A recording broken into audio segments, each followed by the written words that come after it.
welcome back to our channel. So today in this video we are going to discuss about how to use Habitica for gamified goal tracking. So without wasting much of our time, let's get straight into the video. So if you're using Habitica for gamified goal tracking, all you can do is simply go and tap open your Habitica.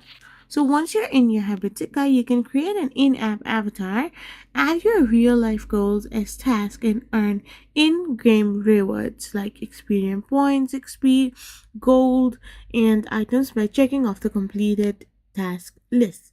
So failing to complete tasks results in your character losing health points. So you need to simply earn as much as you can and create in-app versions or in-app avatars to give yourself a new motivation to complete all these things.